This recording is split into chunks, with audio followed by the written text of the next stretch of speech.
아, 우리가 믿음으로 구원을 받았다 그렇게 말하죠. 우리가 구원받은 것이 믿음 때문이라고 그랬습니다. 그런데 믿음으로 구원받은 사람을 우리는 성경에서 의인이라고 부릅니다.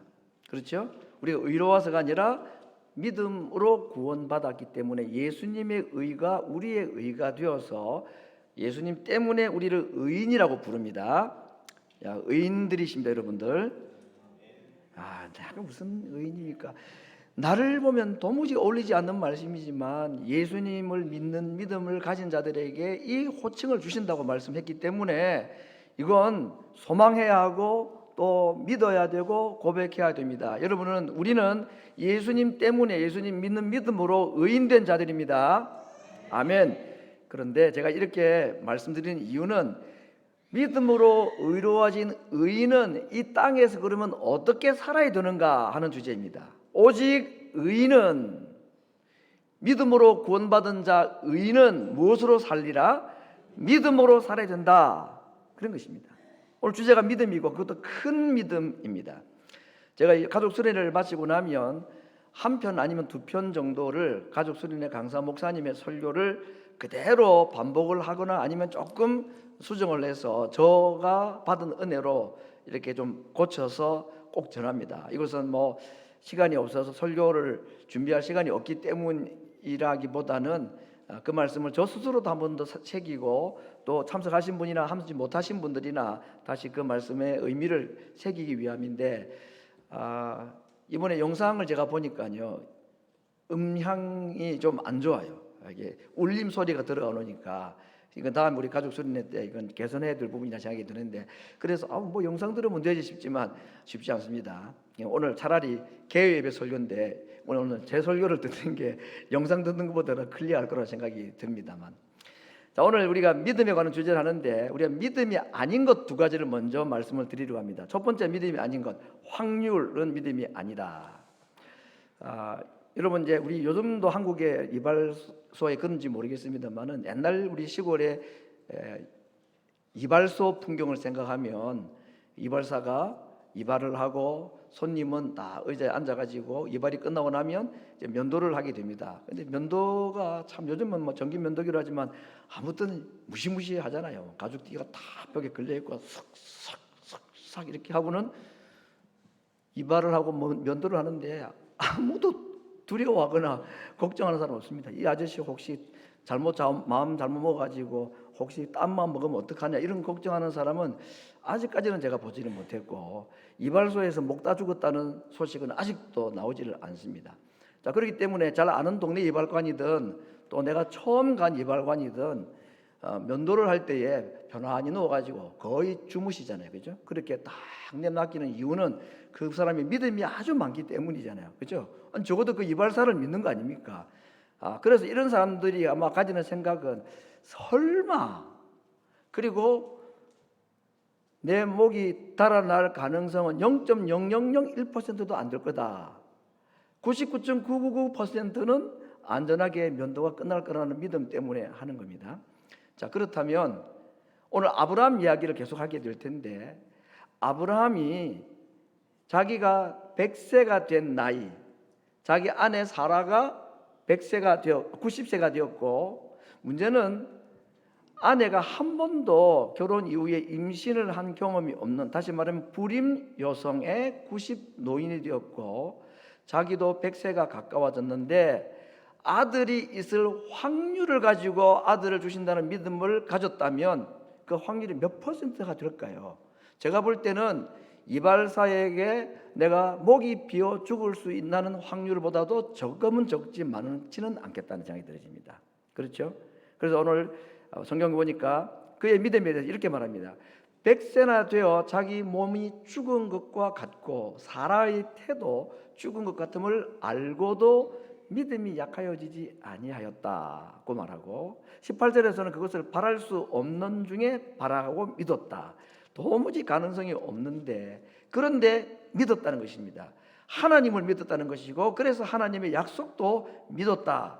이것이 오늘 믿음이지 확률에 의해서 우리가 결정하고 그것을 따르는 것이 믿음이라고 볼 수는 없다.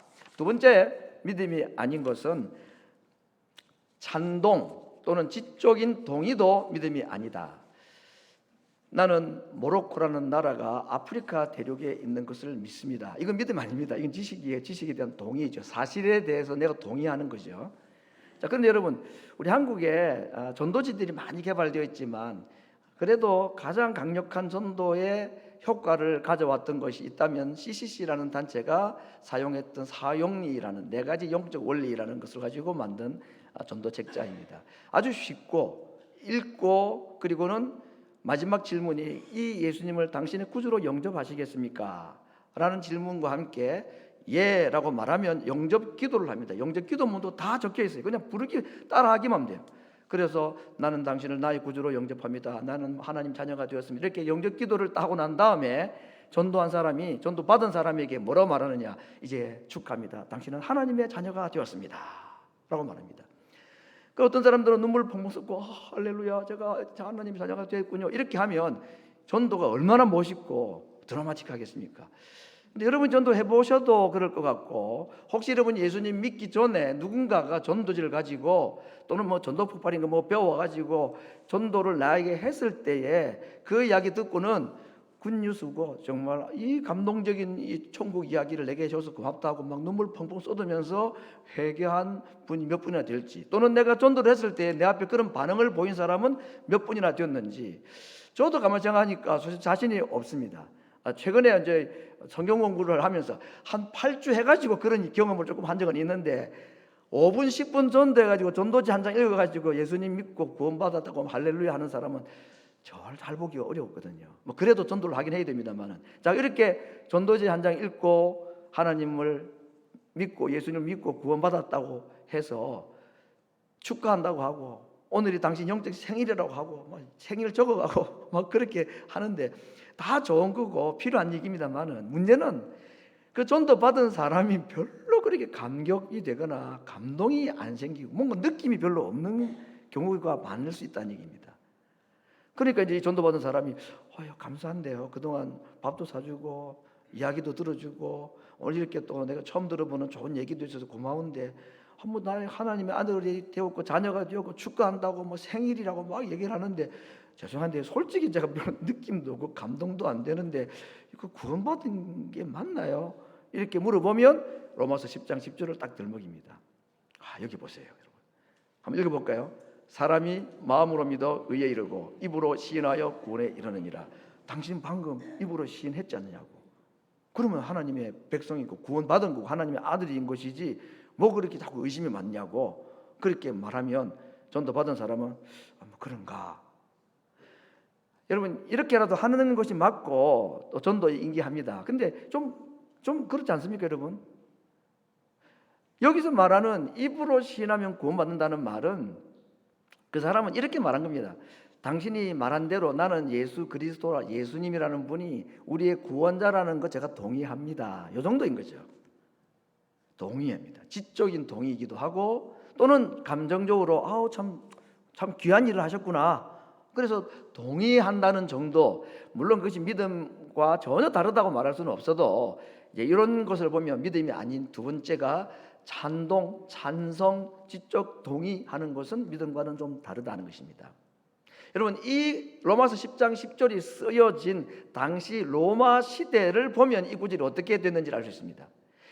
이 당시에는 예수님을 구주로 고백하는 것, 다시 말하면 로마 황제 외에 다른 신이든 다른 사람을 구주다 또는 왕이다 라고 고백하면 목이 달아났습니다.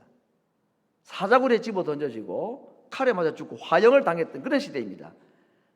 그런 시대에 입으로 고백하면 구원받는다고 말씀한 것을 오늘 우리처럼 말할 줄 알고 읽을 줄 알면 그냥 구원받았다고 쉽게 쓸 수 있기는 이 구절이 시대적으로는 엄청난 무게감이 있었다는 것을 생각할 때에 이게 단순한 얘기는 아니구나, 이거 우리가 이해를 해야 될 것이다 하는 것입니다. 특히 오늘 이제 그림 하나를 제가 가져왔는데요, 여러분 많이 보셨죠? 차에도 많이 붙어 있고 이건 헬라어 그리스어인데 그것이 대문자로 되어 있는데 익투스라고 발음합니다. 요 이제 물고기라는 뜻입니다. 익투스는 영어로 말하면 fish, 한국 말하면 물고기입니다. 이 물고기가 왜 예수 믿는 사람들의 심볼이 되었느냐? 저기 있는 스펠 다섯 개 하나하나를 가지고 이들이 예수님이 나의 구주라는 것을 고백한 신호로 사용했기 때문입니다. 아이에 해당되는 거 익투스는 지저스, 크리스토스 그리스도, 데우 하나님의, 휘오스 아들, 소텔 구원자 그런 뜻입니다. 그러니까 물고기 하면 나는 예수님을 나의 구주 하나님의 아들로 믿습니다라는 고백을 한 것이. 그래서 땅바닥에다 물고기를 그리기도 하면 믿는 사람이구나. 왜? 입으로 시인했다가는 죽임을 당하니까 저렇게 암호를 가지고 예수님을 구주로 고백을 했던 시대에 로마서 10장 10절이 쓰여졌다 하는 겁니다. 그렇기 때문에 오늘날도 이것을 똑같은 무게를 다루기는 이 구절 자체가 너무 엄중한 시대 상황이었다 하는 것을 한번 생각을 하고, 믿음이 아닌 두 번째 뭐라고 그랬죠? 찬동, 찬성, 지적 동의는 믿음이라고 하기에는 조금 어려움이 있다 하는 것입니다.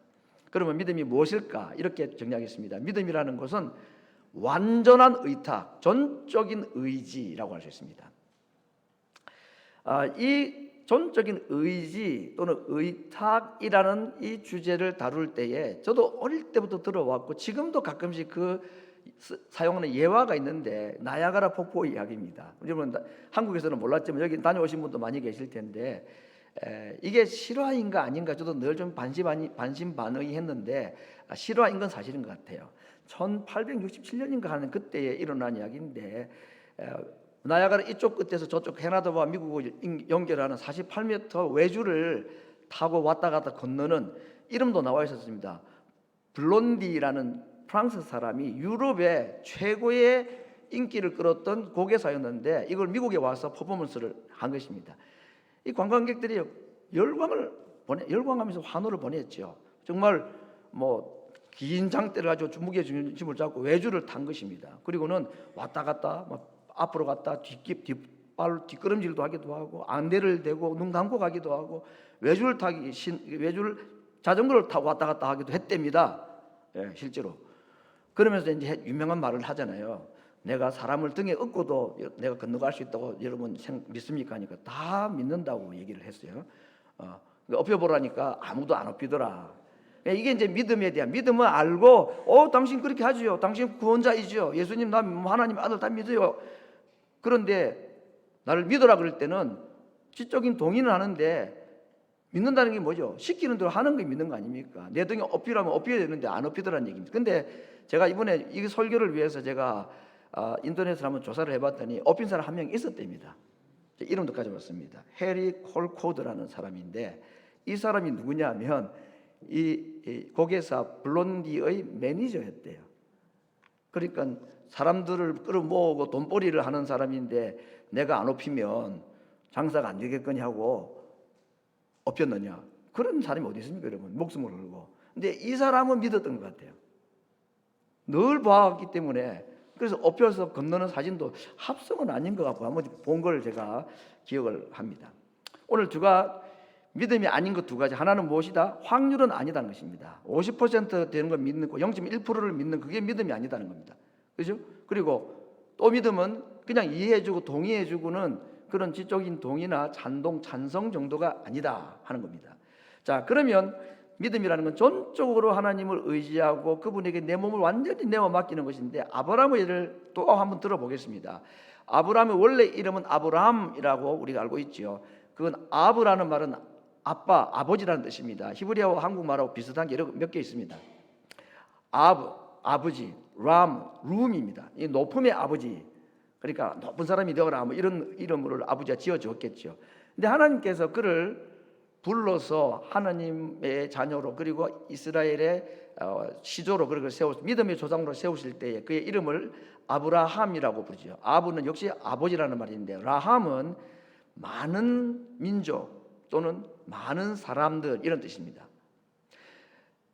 여러분, 이름이 가지고 있는 중요성 우리가 한국 사람들은 잘 알지 않습니까? 높음의 아버지라고 불리는 것은 그 사람이 높은지 안 높은지는 자기 생각이고 그러니까 또 바라게 되지만, 근데 많은 민족의 아버지라고 부르려면 아들이 그래도 한두 명이라도 있어야 되지 않습니까? 한 10명이라도 있고 이런 건 모르는데 아들 한 명도 없는데 하나님께서 이름 고쳐준다고 그걸 덜렁 받고 동네 사람들은 계속 부르는 거예요. 아브라함으로 아브라함, 많은 사람의 아버지, 많은 사람의 아버지. 근데 애는 한 명도 없고 좀 이상하죠. 그 말을 듣는 아브라함은 어떻게 하십니까? 아이고 참 옛날 이름이 좋지 뭐 이게 한두 번도 아니고 맨날 많은 사람의 아버지, 많은 사람의 아버지. 그것도 얼마나 참 듣기가 민망할까. 그런데 아브라함은 이 믿음으로 가지고 받아들였습니다.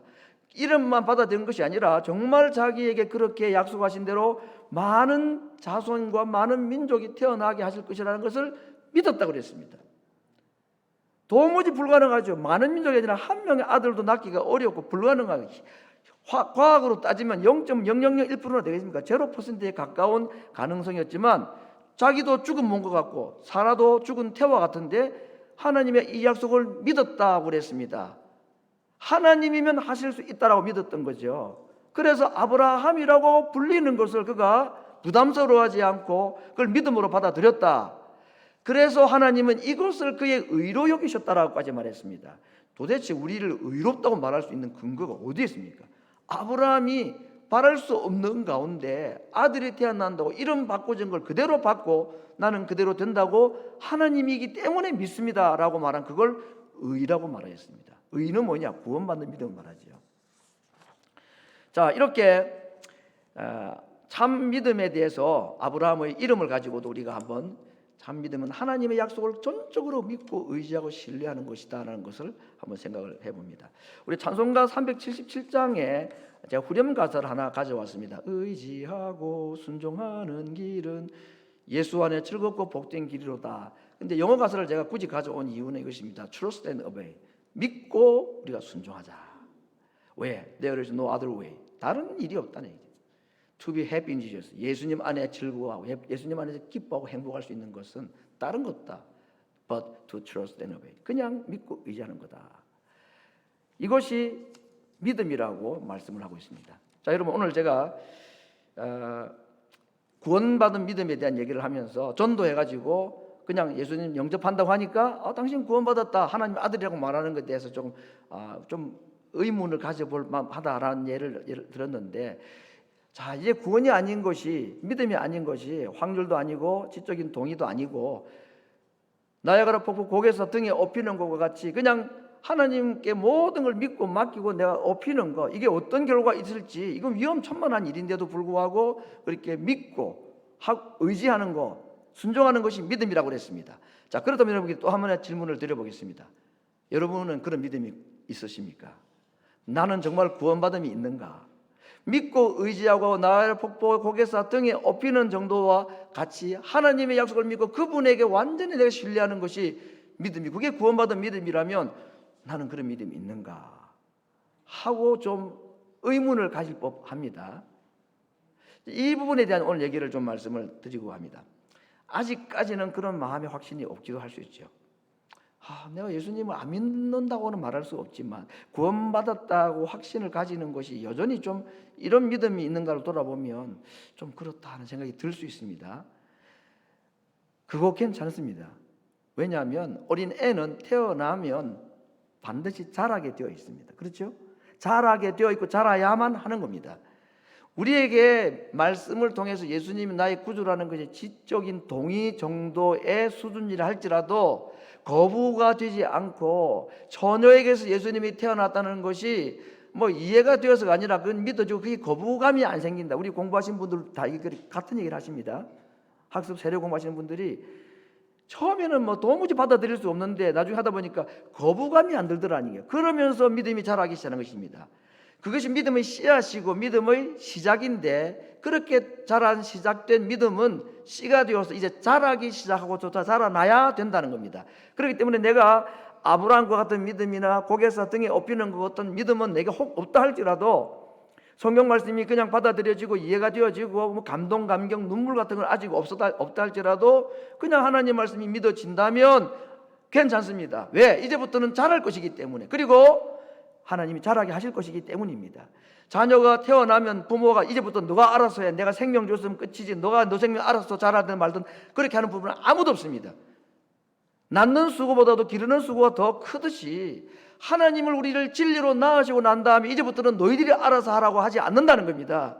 그분도 우리의 영의 부모이시기 때문에 육의 부모보다 더 강하고 사랑하는 마음으로 우리에게 주신 그 믿음의 씨앗이 자라 나무 되기를 보고 열매 맺기를 원하고, 신생아와 같은 어린 아이와 같은 우리의 믿음이 자라 장성한 믿음의 자리에 이르기까지 하나님이 계속해서 양육하시고 돌보신다고 했기 때문에 믿음이 좀 약한 것처럼 보이고 정말 내가 구원받았나 확신이 없는 것 같고 그래도 걱정할 필요는 없다는 겁니다.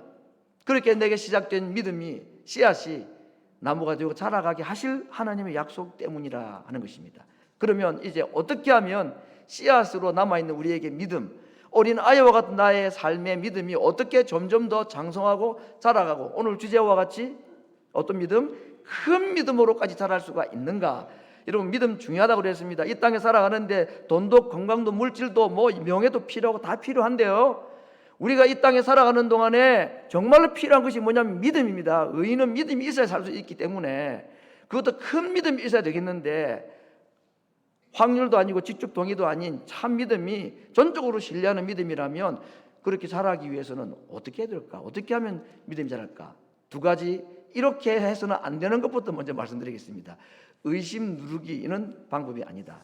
풍선을 불어가지고 이쪽 풍선을 잡으면 이쪽으로 푹 튀어나오고 여기를 잡으면 여기가 푹 튀어나옵니다. 그 풍선은 내 손바닥 안에서 사라지고 없어질 수가 없죠. 물속에 집어넣어도 다시 튀어나오기 마련입니다. 의심이라는 풍선은 내가 쥐어 짠다고 해서 없어지는 게 아닙니다. 의심하지 말아야지, 의심하지 말아야지, 그런 노력이 조금 도움이 되긴 하겠지만 거의 도움이 되지 않습니다.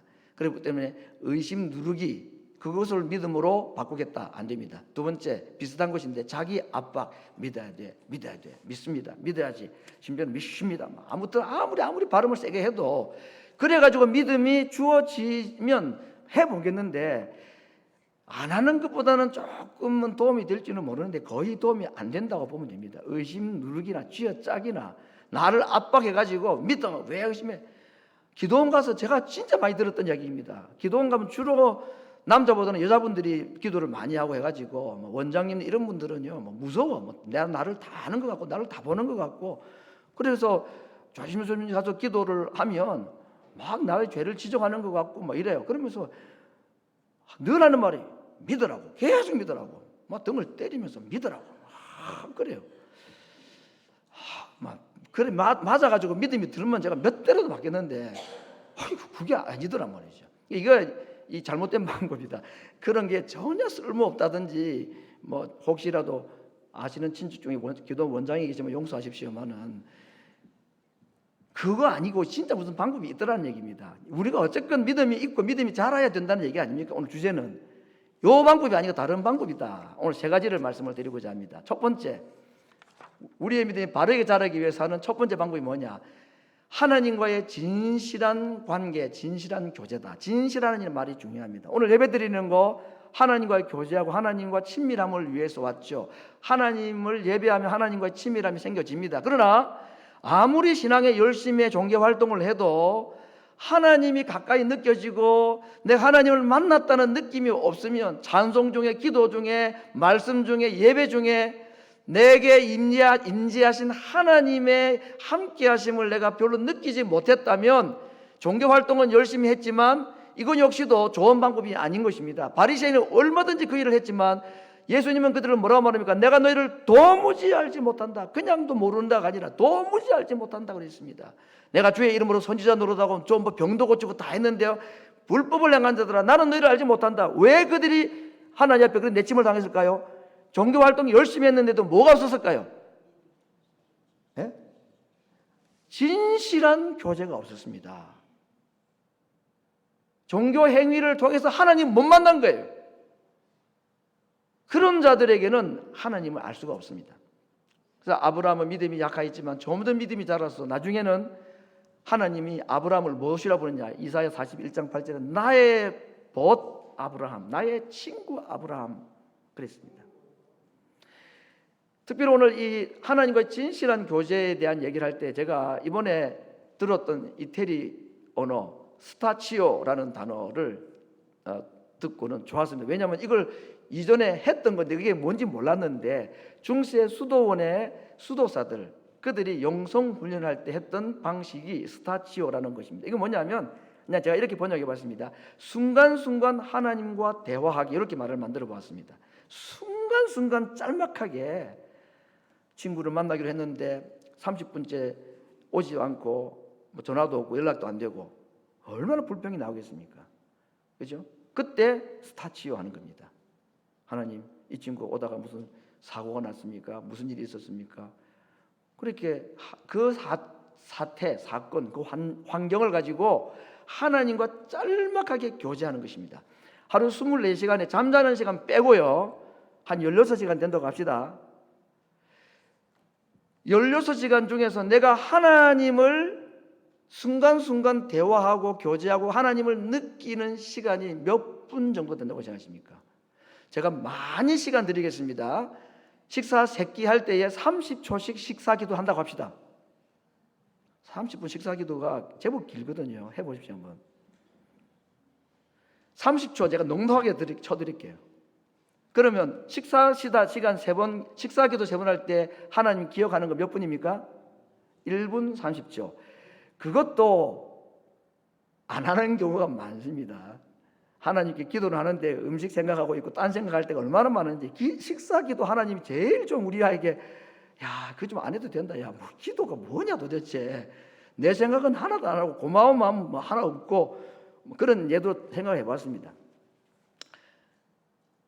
그 외에 뭐 지금 한 시간 예배 드리는 거, 오늘 넉넉하게 제가 1시간 더 드릴게요. 하루에 16시간이라 치고 잠자는 시간과 24시간 중에서 하나님과 대화하고 하나님과 교제하는 시간이 몇 분이나 될까? 어렵죠. 이걸 잘한 사람이 에녹이고, 이걸 에녹은 300년 동안 했다고 그랬습니다. 친구죠, 정말로. 하나님 가까이 하면, 하나님 많이 생각하면, 그분과 교제 자주 하면 그분의 친구가 됩니다. 그분을 가까이 하고 그분을 가까이 경험하게 되면 뭐가 생길까요? 믿음이 생깁니다. 그분에 대한 신뢰감이 생깁니다. 나는 그분 믿어. 나는 하나님 말씀 믿어. 이게 금식한다고 막 되는 것도 아니고, 성경을 달달 외운다고 되는 것도 아니고, 하나님과의 진실한 교제를 통해서 하나님께서 주시는 믿음, 그 하나님에 대한 신뢰감, 이것이 믿음의 바른 방법이다 하는 것.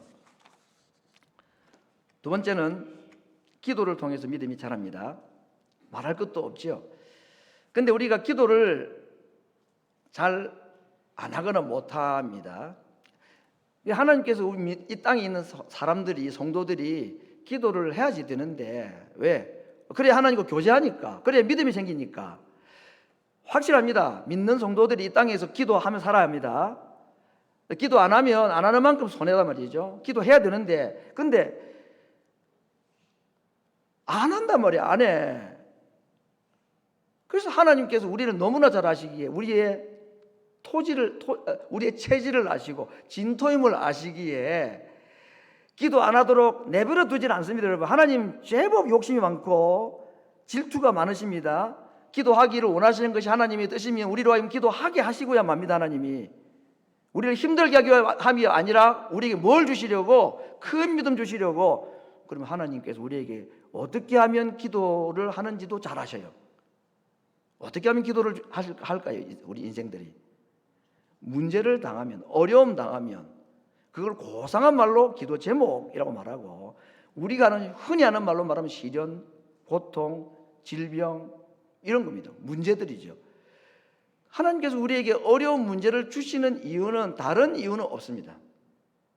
우리로 하여금 뭐 하게 하기 위해서? 기도하게 하기 위해서. 그래서 큰 믿음 주시려고. 기도할 때에 기도의 제목이 너무 커 보이면 이거 역시도 바리새인 기도입니다. 기도 제목, 문제를 주신 이유는 그걸 통해서 기도하다가 누구를 만나라고? 기도의 대상이신 하나님을 만나라고 주신 미끼입니다. 그것만 물고 있으면 안 된다는 얘기죠. 그래서 언제까지 기도해야 되느냐? 기도의 제목은 온데간데 없고 구속한 주님만 보일 때까지 그 기도의 제목 가지고 씨름하고 기도해야 되는 것입니다. 절대로 문제와 씨름하지 말고 하나님과 씨름해야 되고, 문제를 묵상하지 말고 문제보다 크신 하나님을 볼 수 있게 해달라고 기도해야 합니다. 그렇게 보면 나중에는 문제는 여전히 있지만 절대로 문제가 커 보이지 않기 때문입니다. 왜? 믿음이 생겼기 때문입니다. 하나님에 대한 신뢰감이 생겼기 때문인 것입니다. 천국에서는 이게 필요 없습니다. 이 땅에서는 이게 필요한 겁니다. 세 번째, 순종을 연습하자. 아까 하나님과의 교제를 연습하는 거 스타치오라고 그랬죠. 순종을 연습한다. 아브라함의 믿음이 처음부터 크질 않았지요. 그러나 그가 75세 하나님께 부름을 받고 너가 아들을 낳을 것이다. 별로 믿음이 없죠. 그래서 엘리에셀 종을 자기의 양자로 삼아볼까? 하갈을 취하여서 이스마엘을 낳아서 이 아이가 내 아들일까? 아니라고 그랬죠. 너 몸에서, 사라의 몸에서 나는 아이가 참 아들이다. 그걸 25년 동안 하나님께서 말씀만 하고 허락하지 않았습니다. 25년 동안에 아브라함에게 자란 게 있습니다. 믿음이 자랐습니다. 그래서 나중에 아이가 태어났을 때에 이 아브라함이 믿음은 어디까지 자랐느냐? 그 아들 번제로 내게 바치라고 해도 순종할 정도로 자랐습니다. 히브리서에서는 그의 믿음을 분명히 말했지요. 오늘 로마서도 말했습니다. 뭐라고 말합니까? 하나님은 죽은 자를 잿더미에서도 능히 다시 살려주실 분임을 믿고 이삭을 데리고 모리아산에 올라갔다 그랬습니다. 아들 죽이면 또 다른 아들 하나 주겠지 아니고 명령에 순종해서 잿더미가 된 이 뼈가루가 된 이 아이 이 몸에서 다시 생명이 살아난다는 것을 아브라함은 믿었다고 그랬습니다. 이게 얼마나 큰 믿음입니까 여러분? 어떻게 이 믿음이 생길 수 있었습니까?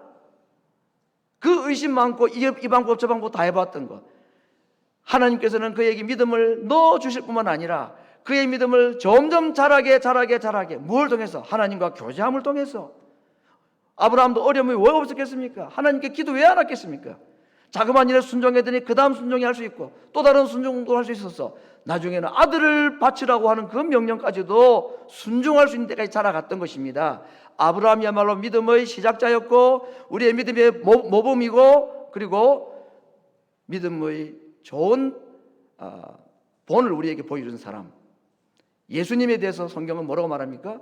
고난으로 순종을 배우셨다. 예수님도 순종은 배워서 하셨다고 그랬습니다. 무엇으로? 고난 때문에. 예수님도 순종을 배웠습니다. 성도 여러분, 고난이 없는 사람 아무도 없죠. 고난이 있습니다. 고난은 뭐 하기 위해 주셨나요? 기도하기 위해서.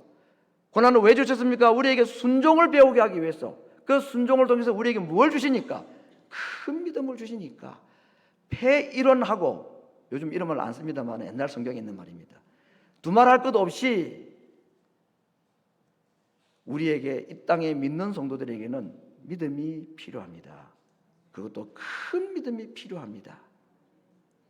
스타치오, 순간순간 하나님과 대화하고 내 앞에 다가오는 자그마한 어려움, 큰 어려움이 있을 때에 기도해야 될 문제임을 알고 그걸 기도하다가 하나님 딱 만나고, 어렵지만 하나님의 말씀이 진리이니까 자그마한 순종, 요단강에 발 디디기라는 표현, 복개를 메고 요단강을 건너는데 강이 흘러 넘치는 홍수가 진 때에 지금 건너라, 휩쓸려 죽기 딱 좋은 시점에 하필 그때에 건너라 그랬습니다. 저는 늘 이 장면에 대해 생각합니다. 제사장들이 복개를 메고 어떤 모습을 건넜을까? 저 같으면 순종을 안 하면 제사장 자격도 없으니까 남들 다 보고 있는데 순종을 해야 되고, 그래서 발가락 끝을 넣었다 뺐다 넣었다 뺐다 발목까지 담가보고 와 이게 되나 뭐 이렇게 했을지 모르겠습니다. 천국 가면 그분들이 나한테 보지도 않고 왜 그렇게 나를 의심했냐라면 할 말이 없지만, 그렇게 발을 내디디고 보니 두 발짝을 내디딜 수 있고, 그래서 여리고 성도 7바퀴를 7일 동안에 매일 돌 수가 있었고, 3m 거인 안악 조선과도 맞닥뜨릴 수 있는 것, 그들에게 필요한 건 믿음이었기 때문입니다. 가나안에 들어갈 백성들에게 필요한 것은 전쟁 물자도 아니고 금도 은도 아니고 하나님을 약속을 믿는 믿음이 필요했기 때문에 그들의 믿음을 훈련시키는데 40년이나 걸렸고, 아브라함에게 아들을 죽여도 살려준다는 그 믿음을 가지게 하는 데는 25년이나 걸렸던 것 아니었겠습니까? 성도 여러분, 이제 올 한 해 남은 기간 동안에 우리의 신앙의 목표를 하나 이렇게 정했으면 좋겠습니다. 하나님, 큰 믿음을 사모합니다. 큰 믿음을 주시옵소서. 제게 이것도 필요하고 저것도 필요한데 우리 자녀에게 다른 것보다는 큰 믿음 주시옵소서. 내게 어려운 문제가 올 때 기도할 줄 알게 하시고 자그마한 일에 순종할 수 있게 하여 주시고 순간순간 하나님과 교제하고 하나님의 이름을 부르는 스타치오하는 이런 일들을 통해서 자그마한 우리의 이런 신앙의 훈련들이 큰 믿음으로 나아가는데 도움이 되게 하여 주시옵소서. 이러한 은혜로 또 남은 하반기를 승리하며 살아갈 수 있는 하나님 백성 되기를 간절히 바랍니다. 기도하겠습니다.